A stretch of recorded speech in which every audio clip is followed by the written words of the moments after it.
नमस्कार, मैं भावेंद्र चक्रधरी ज्ञान ज्योति ऑनलाइन क्लासेस में आप सभी का स्वागत और अभिनंदन करता हूँ। आज हम पढ़ने जा रहे हैं चौथी कक्षा का हिंदी और ये चैप्टर 4 के एक्सरसाइज में है। मैं गंगा हूँ, ये एक आत्मकथा है, तो इसके बारे में हम पढ़ चुके हैं। तो इसका जो अभ्यास कार्य है उसको मैं आप लोग को करवाऊंगा, ठीक है।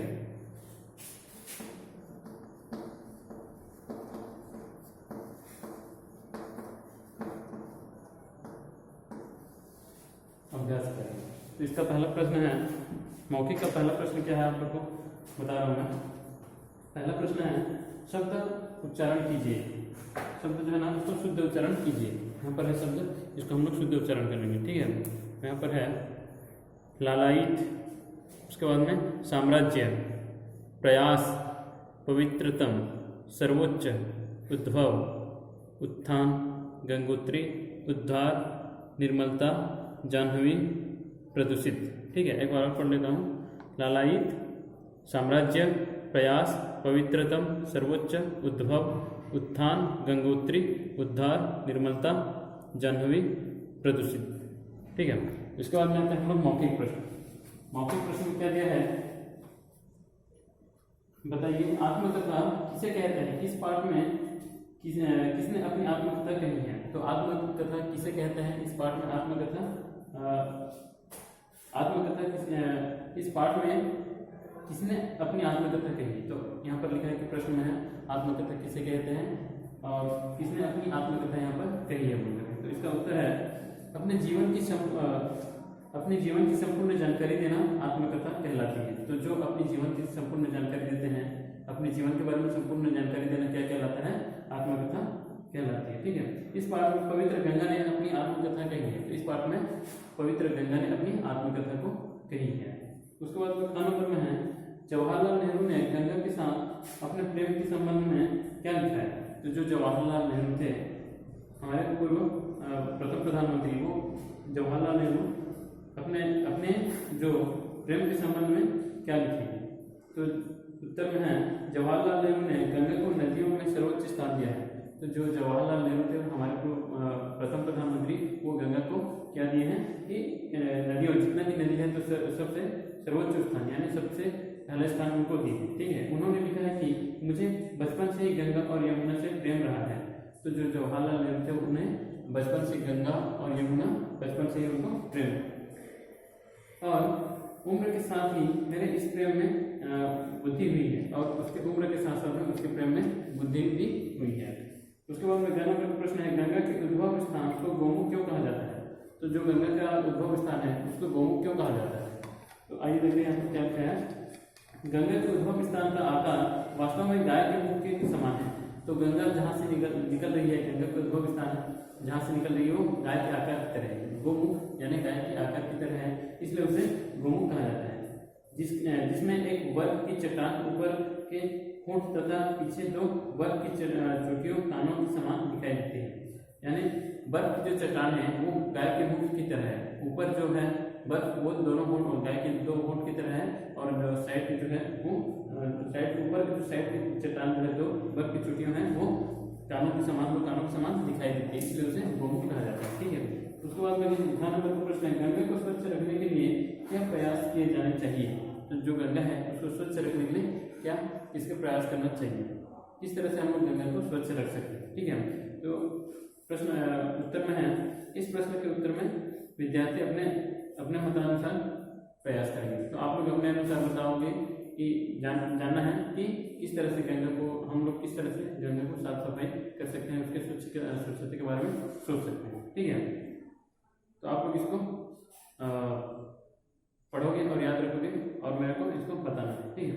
उसके बाद में हम लोग सही उत्तर लिखिए। सही उत्तर लिखिए का पहला प्रश्न है, गंगा को अन्य किन नामों से जाना जाता है। जो गंगा है उसको अन्य किन नामों से जाना जाता है। यहाँ पर सही उत्तर लिखिए, मैं आप लोग को लिख रहा हूँ, आप लोग क्या करोगे इसको पहले। आइए हम सबसे पहले यहाँ पर देखते हैं कि पहला नंबर लिखिए का पहला नंबर क्या है, सही उत्तर पर सही के निशान लगाइए। तो प्रश्न क्या है यहाँ पर, पहला नंबर कितना है, भारत की खोज पुस्तक के लेखक का नाम क्या है। भारत की खोज जो पुस्तक है उसके लेखक जो कौन है, उनके नाम क्या है। यहाँ पर तीन ऑप्शन है, तीन ऑप्शन में जो सही है उसको क्या करना है, हमें टिक करना है। ठीक है। जवाहरलाल नेहरू, महात्मा गांधी, सरदार पटेल, तो तीनों में से कौन सा है? भारत की खोज पुस्तक की लेखक कौन है? जवाहरलाल नेहरू। तो यहाँ पर पहला का उत्तर क्या होगा? जवाहरलाल नेहरू।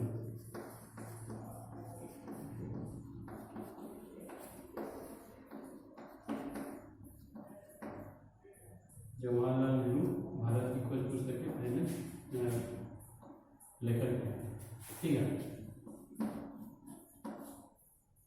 तो उसका नंबर का उत्तर ये, भारत की जो खोज पुस्तक को लिखने वाले कौन है? जवाहरलाल नेहरू भारत की खोज पुस्तक को लिखे थे। इसका नंबर आते हैं, गंगा का उद्भव कहाँ से होता है? तो गंगा का उद्भव जो है वो कहाँ से होता है? हरिद्वार से, गोमुख से या वाराणसी? तो हम यहाँ पर पढ़ रहे थे गोमुख से। तो उसका नंबर कह सकते हैं गोमुख से।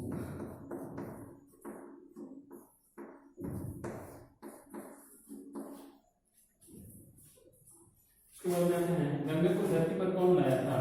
गंगा को धरती पर कौन लाया? दो नंबर का आंसर है भगीरथ। देखिए चैनल तीनों में से कौन सा है? भगीरथ। भगीरथ गंगा को धरती पर लाया था, यहाँ पर होगा भगीरथ।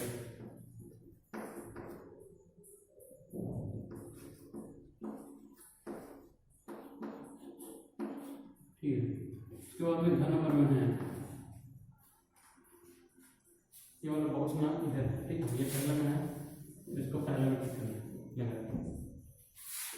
ये इसके पहले में है, तो पहले में क्या हुआ है? इतना में बॉक्स है वो, इसको पहले में टिक करना है, ठीक है। उसके बाद में घन नंबर का प्रश्न है, हिमालय पर किसका निवास माना जाता था? तो हिमालय जो है वहाँ पर किसका निवास माना जाता था? वहाँ पर कौन रहते थे? तो हिमालय पर देवताओं का निवास माना जाता था। हिमालय पर देवताओं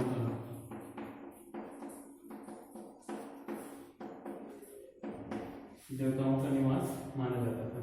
तो ये आप लोग का पहला नंबर कंप्लीट हो गया। सही उत्तर पर टिक के निशान लगाइए। मैं आप लोग को बता रहा हूँ एक बार फिर से कि भारत की खोज पुस्तक के लेखक का नाम क्या है। आप लोग इसको क्या करोगे? अपने जो पुस्तक है ना, पेज नंबर 28 में चैप्टर 4 का मैं गंगा हूँ आत्मकथा का चैप्टर 4 का पेज नंबर 28 में ये सब दिया है। तो ये जो पहला नंबर है सही उत्तर पर टिक का निशान लगाइए, यानी तो सही उत्तर में आप लोग अपने बुक में इसको कंप्लीट कर लेंगे। भारत की खोज पुस्तक के लेखक का नाम क्या है? तो यहाँ पर बुक में आपको कर दिया है, मैं दिखा रहा हूँ आप लोग को। भारत की खोज पुस्तक के लेखक का नाम क्या है? यहाँ पर 3 ऑप्शन है, तीनों ऑप्शन में जो सही ऑप्शन है उसमें टिक करना है, ठीक है। भारत की खोज पुस्तक के लेखक का नाम है जवाहरलाल नेहरू। फिर गंगा का उद्भव कहाँ से होता है? गंगा का उद्भव गोमुख से होता है। ऐसे इस तरह से टिक करना है, ठीक है। गंगा को धरती पर कौन लाया था? गंगा को धरती पर भगीरथ लाया था। उसके बाद में हिमालय पर किसका निवास माना जाता है? हिमालय पर देवताओं का निवास माना जाता है। इस तरह से ये आंसर को कंप्लीट करना है, ठीक है। उसके बाद में आते हैं हम लोग सेकंड नंबर, ठीक है। तो आइए देखते हैं यहाँ पर सेकंड नंबर में सही उत्तर लिखिए। तो इसका पहला प्रश्न है, कौन में है? गंगा को अन्य किन नामों से जाना जाता है? यानी जो गंगा है उसको अन्य और किन किन नामों से जाना जाता है? तो यहाँ पर लिखे हैं गंगा को भगीरथ, हिमालय की पुत्री और जाह्नवी के नामों से जाना जाता है, ठीक है। इस तरह से आप लोग सही उत्तर का आंसर लिखना है। गंगा को भगीरथ, हिमालय की पुत्री और जाह्नवी के नामों से भी जाना जाता है। तो आप लोग इसका जो आंसर है ना उत्तर सेव करके कॉपी में आप जब आप लोग लिखोगे ना तो इसका प्रश्न और उत्तर दोनों को लिखना है, ठीक है। तो फिर ख नंबर में क्या प्रश्न है? ख नंबर का गंगोत्री का रास्ता कैसा है? तो गंगोत्री जो है उसका रास्ता कैसा है? तो गंगोत्री का रास्ता बहुत लंबा है। गंगोत्री का रास्ता बहुत लंबा और सुनसान है। इस तरह से आप लोग को लिखना है। फिर ग नंबर में है लक्ष्मण झूला कहाँ है?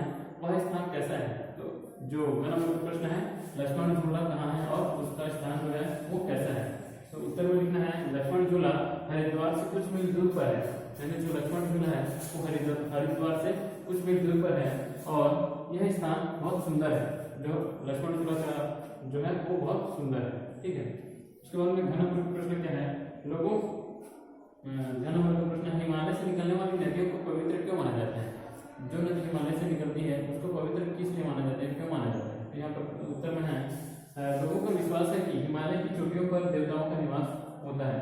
तो हमारे जो पहले जमाने के लोगों को मानना है कि हिमालय की जो चोटियों पर देवताओं का निवास होता था। यानी लोगों का विश्वास था, पहले जमाने में लोगों का विश्वास था कि हिमालय की जो चोटियों हैं उन पर देवताओं का निवास होता है। इसलिए यहाँ से निकलने वाली नदियों को पवित्र माना जाता है, ठीक है। उसके बाद में 1 नंबर का प्रश्न है गंगा के किनारे बसे हुए प्रमुख तीर्थ स्थानों के नाम लिखिए। तो जो गंगा के किनारे बसे हुए प्रमुख तीर्थ स्थान है उनका नाम क्या क्या है लिखना है यहाँ पर। तो कौन कौन से? हरिद्वार, इलाहाबाद और वाराणसी जैसे तीर्थ स्थान गंगा के किनारे बसे हुए हैं। कौन कौन सा? हरिद्वार, इलाहाबाद और वाराणसी, ये तीनों स्थान कहाँ पर बसे हुए? गंगा के किनारे में बसे हुए हैं। ठीक है।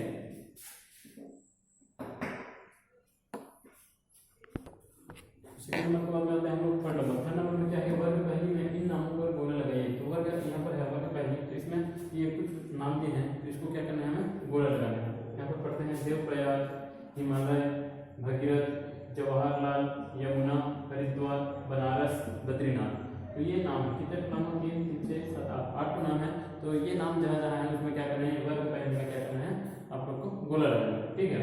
तो आइए पहले देखते हैं देवप्रयाग। ये वाला पहले देखते हैं देवप्रयाग कहाँ पर है? देवप्रयाग। ठीक है। यहाँ पर प्रयाग ठीक है। इसमें क्या करना है? गोला करना है। देवप्रयाग इस तरह से गोला। ठीक है। उसके बाद में हिमालय। हिमालय कहाँ पर है? यहाँ पर हिमालय। यहाँ पर क्या करना है? गोला करना है। उसके बाद में आता है भगीरथ। क्या लिखा? भगीरथ। भगीरथ कहाँ पर है? देखते हैं भगीरथ, यहाँ पर ऐसे गोला करना है भगीरथ। ठीक है। उसके बाद में जवाहरलाल। जवाहरलाल कहाँ पर है? जवाहरलाल यहाँ पर, इसमें गोला करना है। ठीक है। उसके बाद में आता है यमुना। यमुना कहाँ पर है? यमुना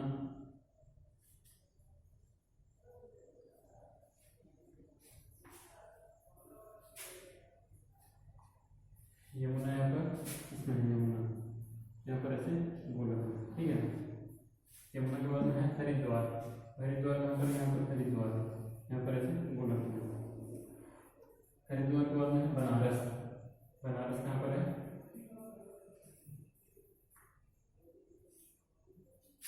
बनारस यहाँ से बना, यहाँ से रस।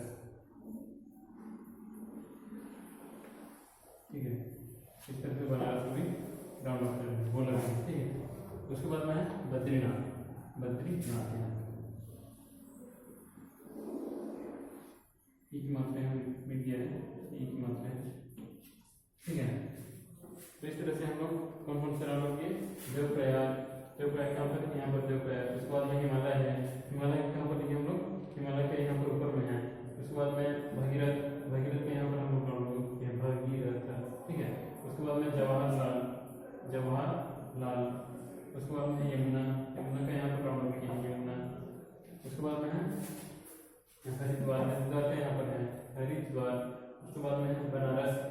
बनारस का यहाँ पर बनारस किए। उसके बाद में बद्रीनाथ। बद्रीनाथ के यहाँ पर हम लोग राउंड। ठीक है। तो इस तरह से 3 नंबर कंप्लीट हो गया। उसके बाद में आता है हम लोग 4 नंबर। 4 नंबर में क्या रहे हैं? यहाँ पर भाषा ज्ञान। ठीक है। 4 नंबर में भाषा ज्ञान।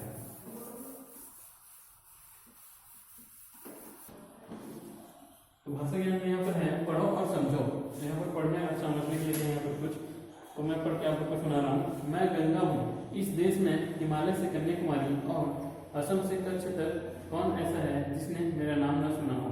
मुझे बचपन से ही गंगा और यमुना से प्रेम रहा है। यहाँ पर आप लोग देख रहे हो ये जो रंगीन छपे शब्द, गंगा, देश, हिमालय, कन्याकुमारी, असम, कच्छ, बचपन, गंगा, यमुना, प्रेम। तो ये सब क्या है? कभी किसी भी प्राणी, वस्तु, स्थान तथा भाव के नाम को संज्ञा कहते हैं। यहाँ पर कौन कौन सा कोई स्थान है, कोई भाव है और कोई वस्तु है। तो ये सब नाम को क्या बोलते हैं हम लोग? संज्ञा कहते हैं। तो यहाँ गंगा, गंगा जो है यहाँ नदी के नाम है। देश नाम है एक, हिमालय भी एक नाम है। ये भी किसी वस्तु, स्थान या प्राणी के भाव के नाम को समझाने वाले शब्द को क्या बोलते हैं हम लोग? संज्ञा कहते हैं। नीचे दिए गए चित्रों को ध्यानपूर्वक देखिए। इसको ध्यान से देखिए आप लोग। यहाँ पर चित्र है, तो दिए गए चित्र के आधार पर 5 संज्ञा शब्द लिखिए। तो यहाँ पर इसके आधार पर हमें क्या करना है? 5 संज्ञा शब्द का नाम लिखना है। ठीक है। हम लोग लिखते हैं यहाँ पर भाषा ज्ञान का पहला नंबर है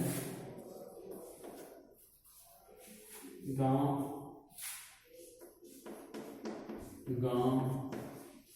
सेकंड नंबर में है वन।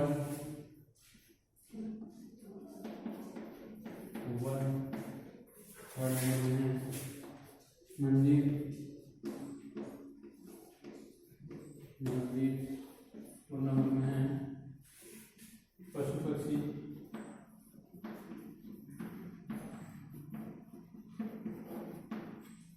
फाइव नंबर में है माता पिता।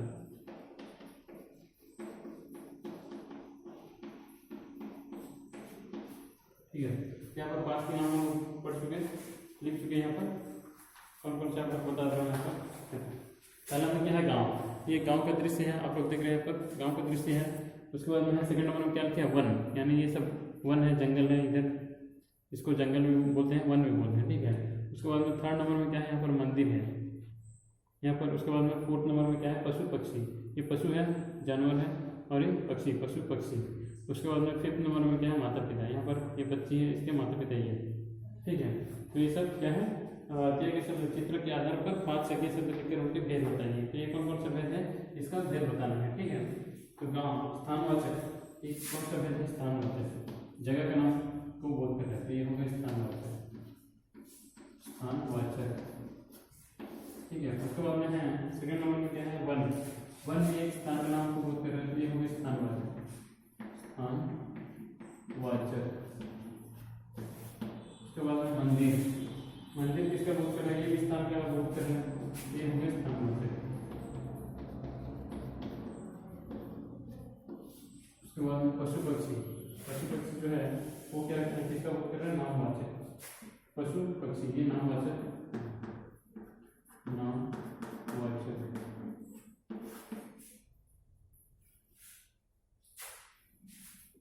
माता पिता नामवाचक।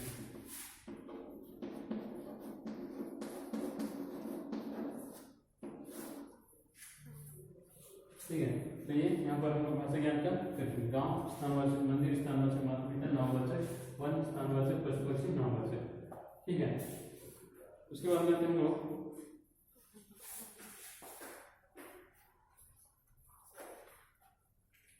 उसके बाद में है यहाँ पर इन विराम चिन्हों के विषय में पढ़ो और समझाओ।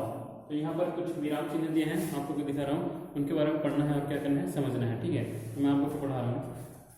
पूर्ण विराम चिन्ह, वाक्य के पूर्ण होने पर साधारण वाक्य के अंत में इन चिन्हों का प्रयोग किया जाता है। तो जैसे कि एक वाक्य है, वो वाक्य पूरा कंप्लीट हो जाने के बाद में हम लोग जो चिन्ह लगाते हैं उसे क्या कहते हैं, पूर्ण विराम चिन्ह। यहाँ पर आप लोग को बता रहा हूँ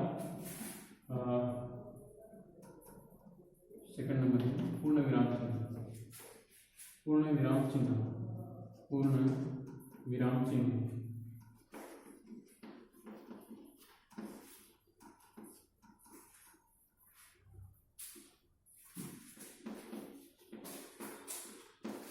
जो पूर्ण विराम चिन्ह है इसको कहाँ पर लगाते हैं हम लोग, पूर्ण विराम चिन्ह, इसको पूर्ण विराम चिन्ह। ठीक है, तो ये कहाँ पर लगता है, जो वाक्य ना एक वाक्य हम लोग लिखते हैं तो वाक्य लिखने के लास्ट में यानी अंत में इसको लगाया जाता है। एक वाक्य कंप्लीट होने के बाद में ये पूर्ण विराम चिन्ह लगाते हैं। उसके बाद में आते हैं अल्प विराम चिन्ह। अल्प विराम चिन्ह कहाँ पर लगते हैं, वाक्य में जहाँ बहुत कम समय के लिए रुकना हो वहाँ अल्प विराम चिन्ह का प्रयोग होता है। तो एक वाक्य हम लोग जैसे बोलते हैं तो कुछ समय के लिए रुकने के लिए वहां पर अल्प विराम चिन्ह लगाया जाता है। जैसे कि यहाँ पर है उदाहरण में, मैं हिंदी, अंग्रेजी और पंजाबी भाषा पढ़ सकती हूँ। यहाँ पर है एग्जाम्पल में, तो हिंदी की जगह में कॉमा है, ये कौन सा चिन्ह है, अल्प विराम चिन्ह, अल्प विराम चिन्ह।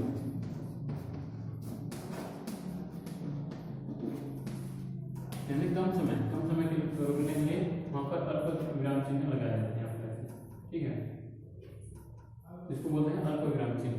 ठीक है, उसके बाद में आते हैं प्रश्न सूचक चिन्ह। जिन वाक्यों में कुछ पूछा जाता है उस वाक्य के अंत में प्रश्न सूचक चिन्ह का प्रयोग किया जाता है। तो जैसे कि हम लोग किसी को प्रश्न पूछते हैं यानी प्रश्न करते हैं या फिर प्रश्न पूछते हैं, तो जो वाक्य प्रश्न का जो वाक्य रहता है उसके अंत में क्या लगाया जाता है, क्वेश्चन मार्क यानी प्रश्नवाचक चिन्ह लगाया जाता है। तो प्रश्नवाचक चिन्ह कैसा है, प्रश्नवाचक चिन्ह, प्रश्नवाचक चिन्ह कौन सा है, ये वाला। ठीक है, इस तरह से तो इसको क्या बोलते हैं हम लोग, प्रश्नवाचक चिन्ह। यानी प्रश्न के कोई भी एक प्रश्न पूछा जाएगा उसके अंत में कौन सा लगाया जाता है, ये लोग प्रश्नवाचक चिन्ह। उसके बाद में आते हैं हम लोग विस्मयादिबोधक चिन्ह। विस्मयादिबोधक चिन्ह क्या है? जहाँ संबोधन हर्ष, आश्चर्य, शोक और घृणा का भाव प्रकट हो वहाँ विस्मयादिबोधक चिन्ह का प्रयोग होता है। जहाँ पर कौन कौन सा, जैसे कि संबोधन हर्ष, आश्चर्य, घृणा, शोक आदि भाव को प्रकट हो तो वहाँ क्या लगाया जाता है? विस्मयादिबोधक चिन्ह लगाया जाता है। विस्मयादिबोधक चिन्ह कौन सा है? देखो विस्मयादि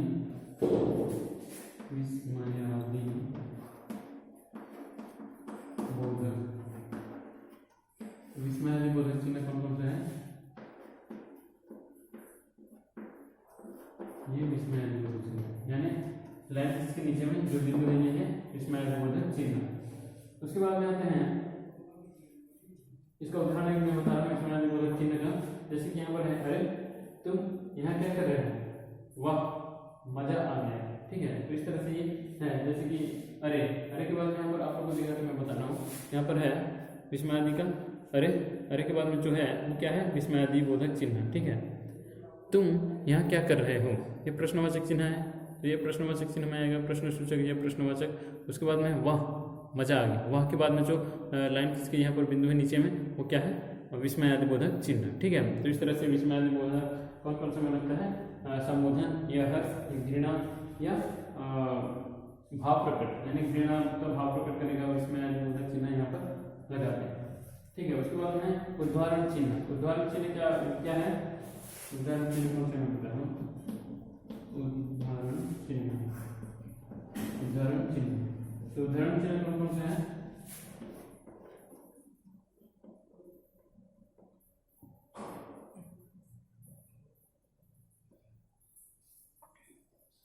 ऊपर में ऐसे दो रहेगा, उसके बाद में ऊपर में दो कमा, नीचे में ऐसे इधर इधर दो कमा, इसको बोलते हैं हम लोग उदाहरण चिन्ह। जहाँ पर किसी के कथन को ज्यों का त्यों रखना हो वहाँ पर उदाहरण चिन्ह का प्रयोग किया जाता है। यानी किसी के कथन को, कोई बोलेगा, कोई बातचीत करेगा, उसके कथन को जैसे कि तैसे रखने के लिए वहाँ पर उदाहरण चिन्ह का प्रयोग होता है। ठीक है, मोहन ने कहा मैं आज स्कूल नहीं जाऊँगा। यहाँ पर है एक कथन, जैसे कि मोहन ने कह रहा है कि मोहन ने कहा मैं आज स्कूल नहीं जाऊँगा, तो यहाँ पर कहा की जगह में कॉमा है, थोड़ा रुकेंगे यहाँ पर। उसके बाद में ये जो है इसको बोले उदाहरण चिन्ह, यानी मैं आज स्कूल नहीं जाऊँगा। इसके बीच में जो इसके अंत पहले में और लास्ट में जो लगा है उसको बोलते हैं उदाहरण चिन्ह। ठीक है, ये यहाँ पर दो ठो है और लास्ट में दो ठो है, इसको बोलते हैं उदाहरण चिन्ह। ठीक है, उसके बाद में आते हैं इन वाक्यों में उचित विराम चिन्हों का प्रयोग करो। तो थर्ड नंबर में है, तो आइए हम लोग यहाँ पर देखते हैं कि यहाँ पर प्रश्न क्या है कि इन वाक्यों में उचित विराम चिन्हों का प्रयोग करो। तो हम लोग विराम चिन्ह के बारे में पढ़े, तो कहाँ विराम चिन्ह लगाना है आप लोग को मैं दिखा रहा हूँ। यहाँ पर है प्रभु मेरी सहायता करो, यहाँ पर विस्मयादिबोधक चिन्ह है, यहाँ पर है प्रभु, यहाँ पर विस्मयादिबोधक चिन्ह लाइन यहाँ पर बिंदु है, मेरी सहायता करो। उसके बाद में लास्ट में क्या है? ये पूर्ण विराम चिन्ह। ठीक है, उसके बाद में एक का नंबर है तुम्हारा विद्यालय कहाँ है? ये प्रश्न सूचक चिन्ह है। यहाँ पर एक प्रश्न पूछा जा रहा है, इसका हम क्या बोलेंगे? तुम्हारा विद्यालय कहाँ है? ये एक प्रश्न है, यहाँ पर प्रश्न सूचक चिन्ह लगाया जाए।